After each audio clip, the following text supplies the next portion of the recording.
Welcome to Star 9 News. Prakasam జిల్లా పెద్ద దోర్నాలలోని స్థానిక తెలుగుదేశం పార్టీ కార్యాలయం వద్ద నూతనంగా ఏర్పాటు చేసిన తెలుగుదేశం పార్టీ ప్రచార రథాన్ని ప్రత్యేకమైన పూజలు నిర్వహించి కొబ్బరికాయ కొట్టి నూతన తెలుగుదేశం పార్టీ ప్రచార రథాన్ని ప్రారంభించిన పెద్ద దోర్నాల తెలుగుదేశం పార్టీ మండల కన్వీనర్ ఏరువ మల్లికార్జున రెడ్డి ఈ ప్రచార రథంతో మండలంలోని గ్రామాలు అన్నిటినీ సమన్వయపరుస్తూ తెలుగుదేశం పార్టీ విజయ పథం దిశగా నడిచేందుకు దోహదపడాలని ప్రతి ఒక్క తెలుగుదేశం కార్యకర్త సైనికులుగా పనిచేసే తెలుగుదేశం పార్టీ విజయ దుందుభి మోగించేలా ప్రతి ఒక్క అభిమాని కార్యకర్త పనిచేయాలని ఏరువ మల్లికార్జున రెడ్డి అన్నారు. ఈ కార్యక్రమంలో తెలుగుదేశం పార్టీ నాయకులు ఎంతో ఉత్సాహంతో పాల్గొని విజయ కేతన సాంకేతిక గుర్తు చూపిస్తూ ఆనందోత్సవాలతో పరవశించారు. ఈ కార్యక్రమంలో అంబటి వీరారెడ్డి, బట్టు సుధాకర్ రెడ్డి, ఈదర మల్లయ్య, చంటి, దొడ్డ శేషాద్రి, విష్ణువర్ధన్ రెడ్డి, తెలుగుదేశం పార్టీ కార్యకర్తలు, అభిమానులు, నాయకులు విరివిగా పాల్గొని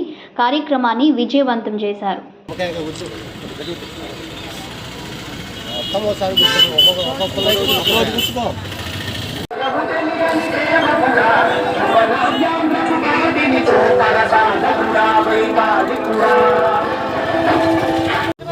పాట పెట్టబో నిమ్మకాయలు పెట్టి తయారు కింద స్టార్ట్ చేయి పాట స్టార్ట్ చేయి నిమ్మకాయలు